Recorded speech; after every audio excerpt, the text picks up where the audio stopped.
Welcome back to From. Let's see if this romance between monster and human goes well. I highly doubt it. What are we congratulating Fatima for? I don't know, it just seems kind of weird to be celebrating the day that you got stuck here. It's about celebrating survival. Yeah, I see that. What? Yeah, what was that? Nothing. Is there a little bit of romance going on here? What is this? I sense more than friendship. The peaches are gone. All these years, that's the one thing that's never changed. Now they're gone. Did they have a limited supply of peaches, or were they just like appearing like the animals do? Stop flirting with one of the monsters. Like, you can't honestly think that she has feelings for you. It's a ploy.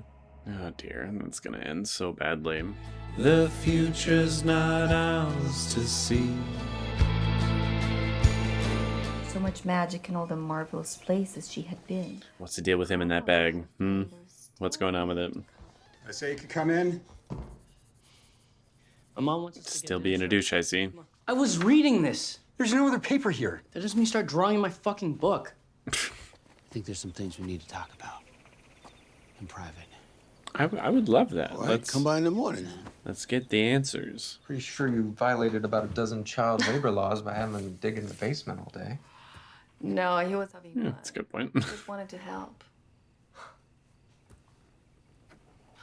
I get so nervous every time I take my eyes off him. Yeah. I mean, as you should. You're in a very precarious situation. The doors are locked. You couldn't let one of those things in if you tried. Yeah. He doesn't know how to unlock a door. Should be just promising enough for everyone to hate me when it fails. That's a far cry from a signal. Well, but it's something. I think ultimately there's going to be someone on the other end of that line. It matters. I'm not confident it's going to help. Ellis, Maybe slow down. Hey, I'm fine. I'm fine. It's a party. you're being an asshole, dude. I can't stand people who can't, like, handle their liquor or way overdo themselves on purpose. Drives me insane.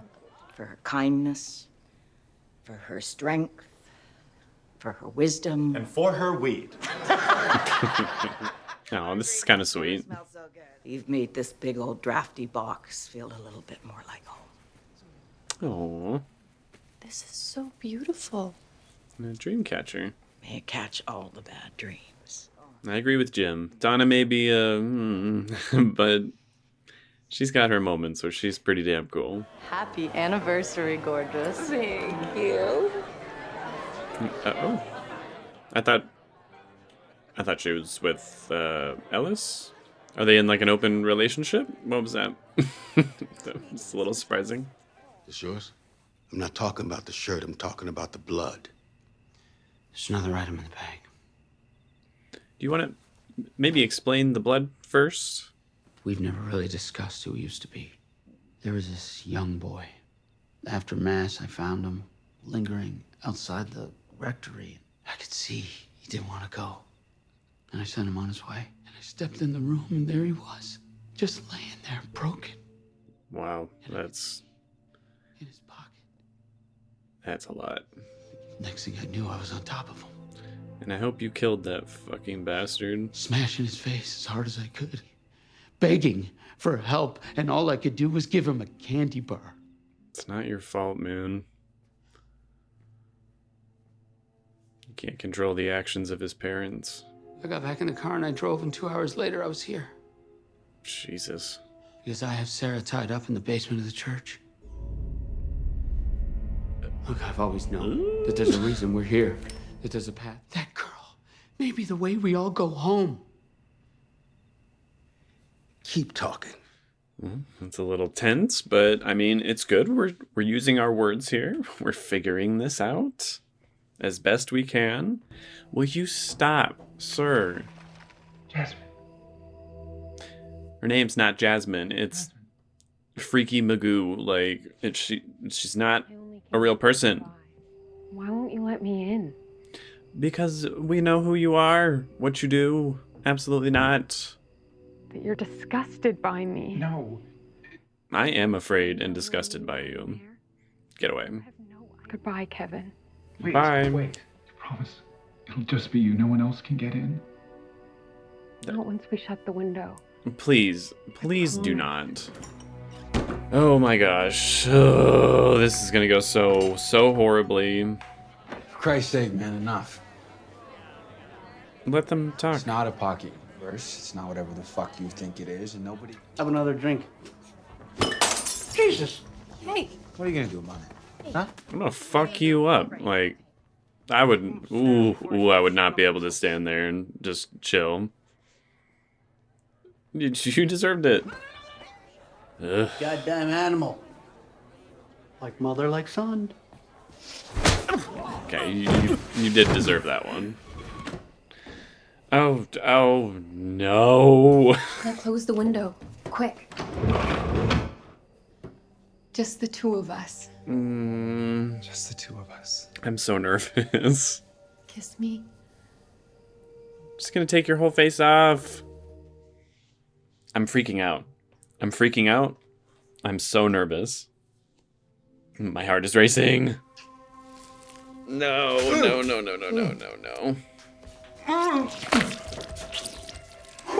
Oh my god. I want to feel bad for the guy, but like, what did you think was gonna happen, man? Such a nice party. Yeah, you'll get one too. I'll be honest, I really don't want to have this conversation right now. There's something going on upstairs. I don't think I will. What? Why don't you think you'll make it? You're not alone. Really? I really don't want either of these two to die in this situation. That's sweet. We have an issue upstairs. I thought you and Ellis were together. Oh God, yeah. No, Ellis, he's my person. That thing with Stacy, that's just, fooling around. Okay, so you do have an open relationship. Do you think Oh, ooh. could I kiss you? Aww. Oh, Julie. No, I was just kidding. I didn't mean no. Aw, poor girl. Something was watching me that day. The same thing that told Sarah. And you think this thing is trying to help us by killing an old man and a child? That's where I'm kind of with Boyd here. I'm like, are you sure it's trying to help? The fact that you're going on this journey at the same time that this connection is revealed, that's not just a coincidence. That's providence. I'm not so sure about Providence, but it is awfully convenient. It's a little strange. Wow, they're making some really decent progress there. Oof. A bit harder. I wonder if this survivalist situation is actually going to repair their marriage, or if it damages it even more. I don't like you. Yeah, I don't think the blood is coming out. Oh, shit. Oh, we have such a serious problem here. I guess this is why Victor dug all those graves. I would really prefer if you don't die as well, Victor. Like, I would like for you to survive. Are you going somewhere? It'd be nice if there was a friendship that developed between these two. And just... You've been here the longest out of anyone. Do you know what this place is? You're very talkative with her brother. I don't know why you're being so weird to her. Victor. What? Mohang. Hi, So Victor. that is Victor's. Oh. He's gonna take such good Please don't care. die. Oh, no, no, What are you laughing no. No, I really didn't want her to die, man. Come on.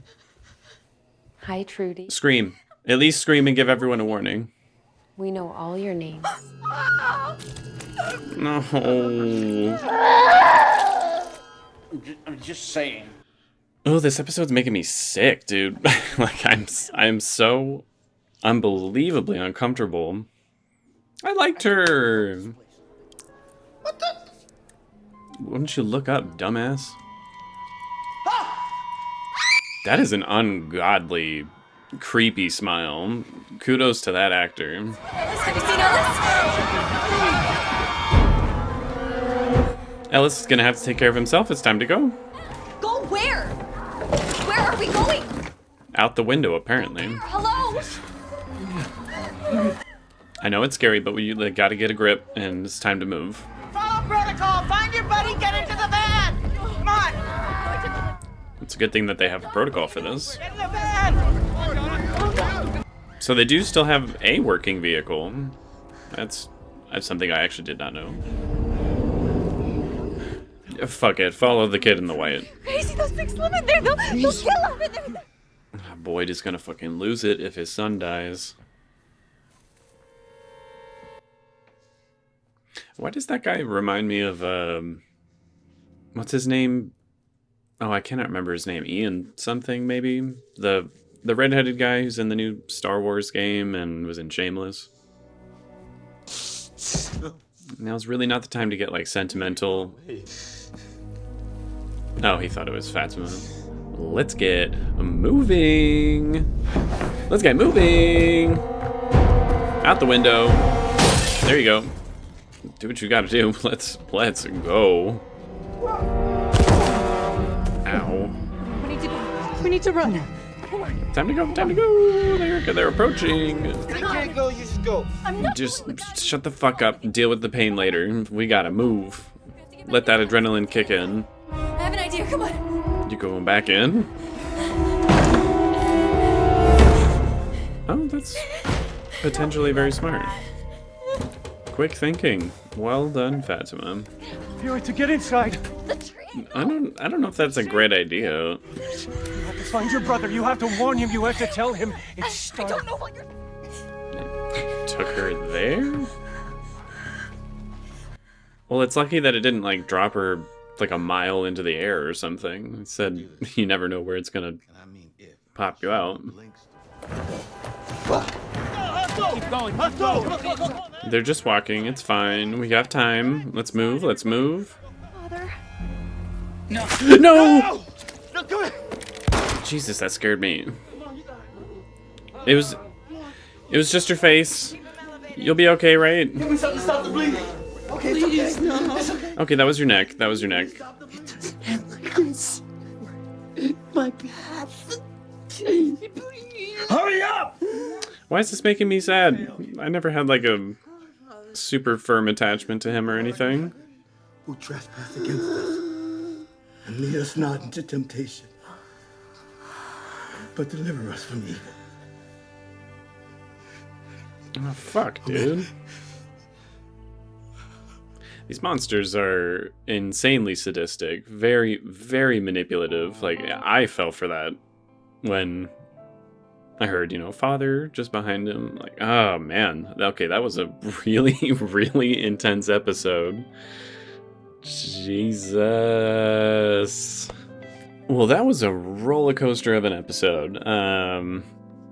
Oh my god.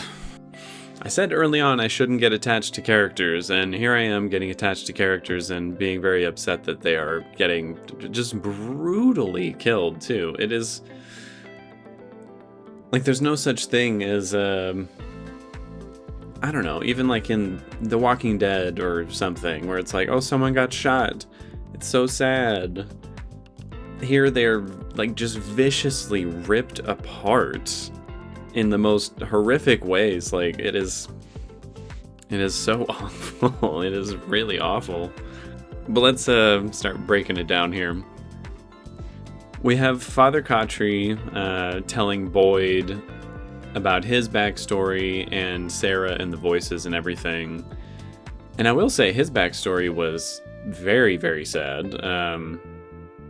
Should have known that he was going to die, given that he gave his backstory. Isn't that kind of the rule in survival horror?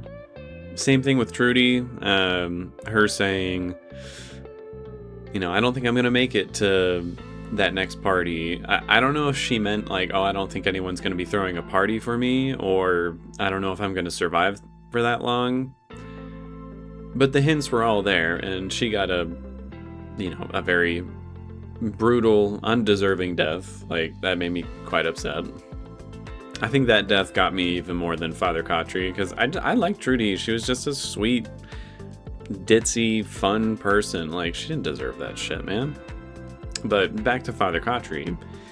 He tells Boyd everything that's going on, and after some time talking, which I'm very thankful they did have a full-on conversation about it. They weren't, or Boyd wasn't jumping to too many conclusions on his own and just not letting Father Khatri speak. He actually did let him explain, and eventually they came to an agreement that the three of them were going to go out on this trek into the forest and figure out a way out of here.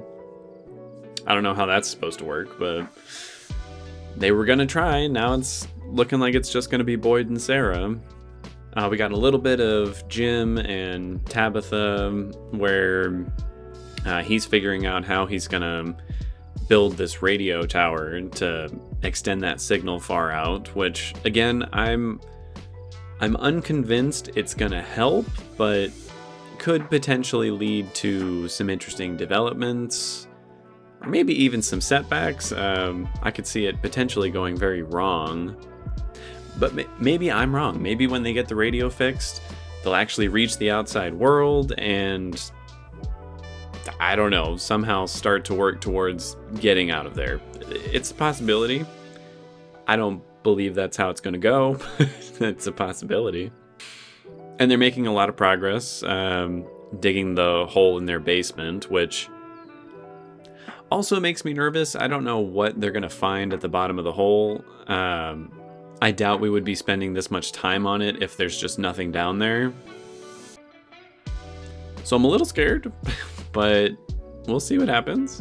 And I also like the implication that maybe this life-altering, terrifying situation is actually helping them, grow together again, that it's actually potentially repairing their relationship, which I thought was very sweet.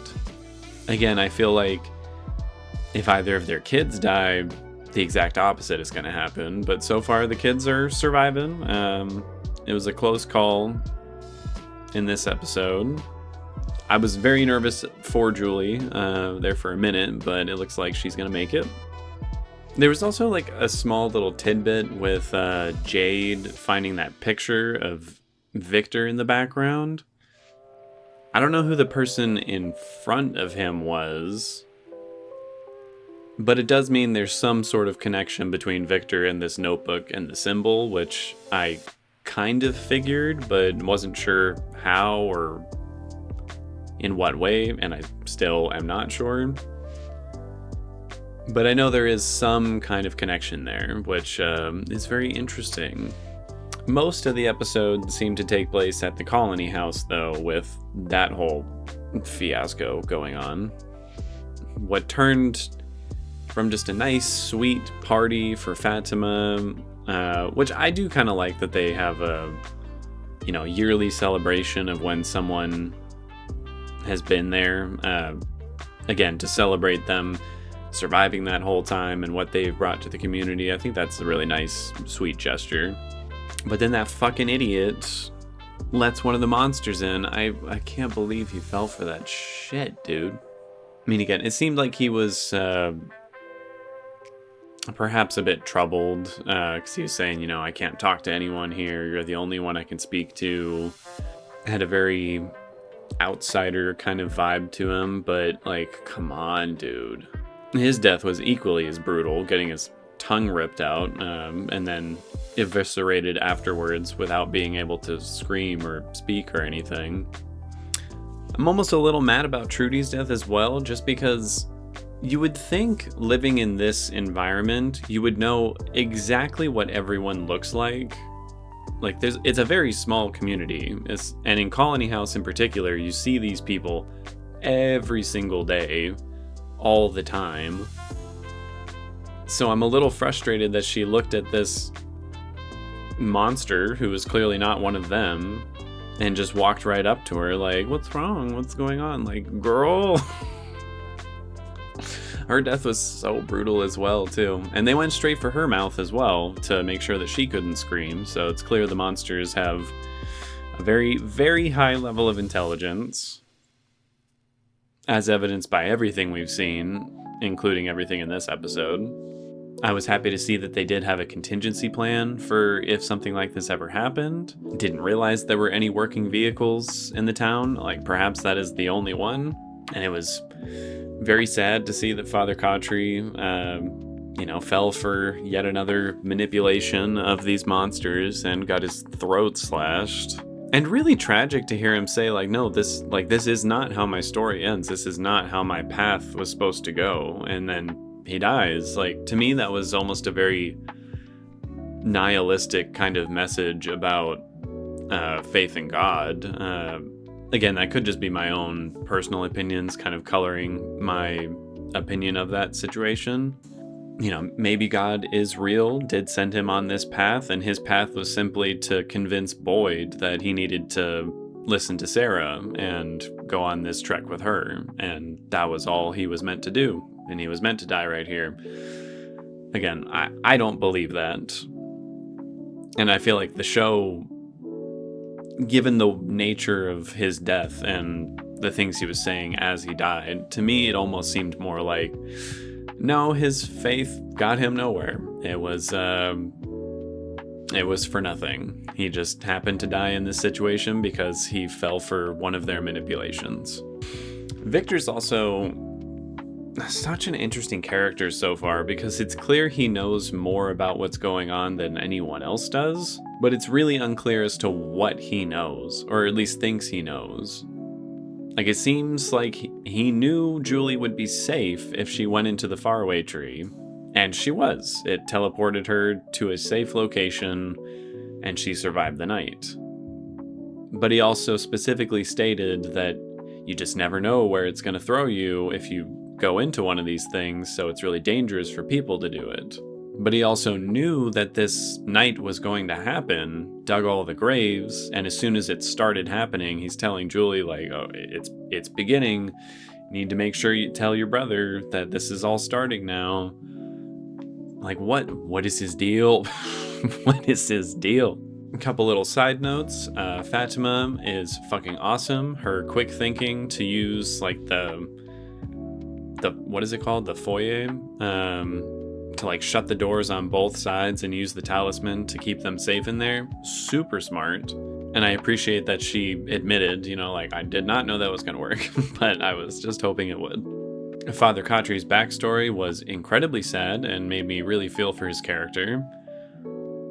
Also like him a lot more for, like, killing that man for, I'm assuming killing his son. They never explicitly said if Father Cautry killed the man or if the father actually killed the son or if it was just like a really vicious beating on both parts. But good on him for doing that. Genuinely, good on him. Also, the relationship between Fatima, Ellis, and now Julie it's sweet, but it's also very complicated and interesting. I can't tell if Fatima doesn't reciprocate those feelings for Julie or not, or if she was just a little taken aback by Julie asking to kiss her too. But I want to see where all that goes. I want to see them kind of explore that potential open relationship together. That could be very cute. Or as I said, it could just be very complicated and not a good time. We'll just have to wait and see. They all survived the night at least. Overall, I'm going to give this episode a 9 out of 10. Can't tell if it's my genuine favorite episode of the season or not, but it's definitely up there. There was a lot of plot progression, a lot of great character moments, some really intense situations going on. I was just starting to think that maybe they're going a little too light on the monsters and the survival aspect of this show. And then they hit me with this, so good on them. They did not disappoint me there. And even though yet again we didn't get any solid answers here, I feel it does feel like we're moving towards them at a snail's pace, but I'm fine with a snail's pace as long as we're moving towards some kind of answers. And it feels like we definitely are with Victor. We did get the backstory for Father Cautry, which I thought was very important. I'm like, you're not going to make me wait to figure this out for too long, are you? And even though I was already sure of it, now I'm like 1,000,000% sure there is no way you can, at any point, trust these monsters for anything. There is no such thing as goodness in them. They are evil, sadistic creatures that cannot be trusted under any circumstances. Again, I feel like I already knew that, and almost everyone here did, but that man sure figured out the hard way and made it very, very, very clear. So I'm pumped to see whatever's coming next. This is definitely heating up towards some sort of climax at the end of this season. I only have 3 episodes left, which makes me nervous, but I'm also excited to see, how they wrap things up or don't in this first season, and whatever else is coming down the line. This show has been a very pleasant surprise. I'm enjoying it quite a lot, despite my nervousness over the whole mystery box thing, because I really want them to answer these questions in a satisfying way, which I know can be quite difficult, but I'm putting my faith in them. I am enjoying this 100%. So I will see you all in that next one, and that's about it.